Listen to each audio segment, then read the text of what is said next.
Төлке белән бүре. Бер төлке авыл буйлап ага торган инеш буенда йөри икән. Вакыт яңа гына караңгы төшеп килә торган кичнең башы булган. Бу төлкенең бик карыны ачып, ашарга берәр нәрсә табып булмасмы икән дип, тавыклар кунаклый торган куначага таба киткән икән. Бәке тишеп салынган мурданың, ягъни чыбыктан урып ясалган балык тоту җайланмасының таягына күзе төшкән. Тукта, карап карыйм әле дип, мурдага таба барса, чыннан да кояш баеган вакытларда гына хуҗасы карап киткән булган икән.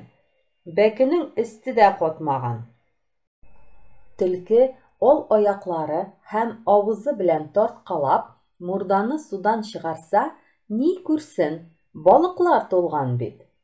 Төлке мурданы аннан-моннан ваткалап, балыкларны алган да, ерак түгел бер печән кибәне өстенә менеп ятып, бик тәмләп кенә балык ите ашарга керешкән ди. Шул тирәдә генә бер ачыккан бүре дә, берәр нәрсә туры килмәсме дип иснәнеп йөри икән. Кинәт бүренең сизгер борынына балык ите исе килеп бәрелгән. Балык исе белән иснәнеп килә икән, төлкенең кибән түбәсендә ашап ятканын күргән. Бүре юаш кына дусларча гына: "Ни хәл, дус кеше?" дигән. Төлке авызына балык тутырып чәйнәгән хәлдә: "Бик шәп кенә, бер дә инде чамасыз һәйбәт", дип җавап кайтарды ди. "Нәрсәдер бик тәмле әйбер ашыйсың бугай, исләре бөтен дөньяга таралган", дигән дә соры бүре авызына җыйналган селәгәйләрен гылт итеп йотып, телләрен суырып ялманып куйган ди. "Минме? Мин балык бәлеше ашыйм", дигән төлке. "Кайдан, ничек итеп алдың син аны? Төшә кешеләр кулына мал", дигән бүре. Аның күзләре усал яна башлаган. Балык ашап яткан төлкене бөтен көе йотасы килгән ди. "Ала да, таба да белә ул абыең. Мә әле, син дә авыз итеп кара", ди төлке. Төлке бүрене юатыр өчен, аны хәйләләп кармакка эләктерү өчен, бүрегә бераз балык сөякләре ыргытты ди. Ач бүре сөякләрне бөтенләй чәйнәмичә генә йотты ди. Әз генә телен йотып җибәрмәде ди.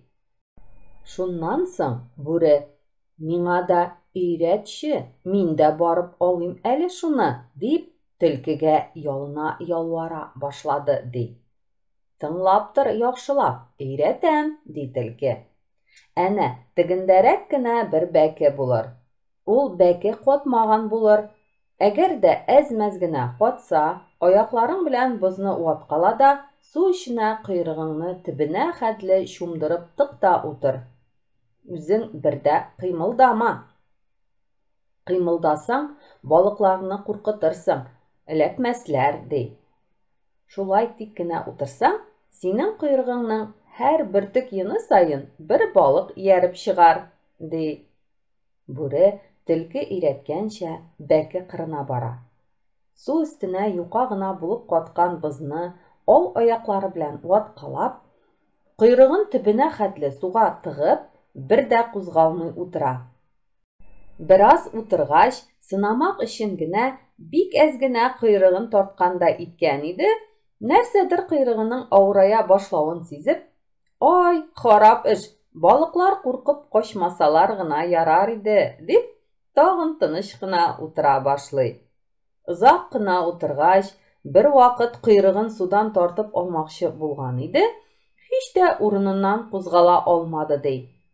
"Бәй, озаграк тордым микән нейсең, балыклар чамадан тыш күп эләктеме әллә", дип, тарткалана йолкына башлагач, эшнең нәрсәдә икәнен сизенеп, бүренең исе китте ди. Койрык бөтенләй бозга каткан ди. Таң аткач, апалар бәкегә су алырга төшә башлаганнар ди. Су буена төшсәләр, бәкедә бүре утыра икән. Тиз генә ирләргә хәбәр итеп, берничә ир килеп, Кайсысы көянтә белән, кайсысы күсәк белән бүрене кыйнарга тотынганнар икән. Ул арада балыкчы да килеп чыгып, кулындагы боз вата торган бер эше белән бүренең маңгаена 1-2 мәртәбә сугудан бүре җансыз гәүдәгә әйләнгән ди. Бүренең тиресен тунап, базарга чыгарып сатканнар ди.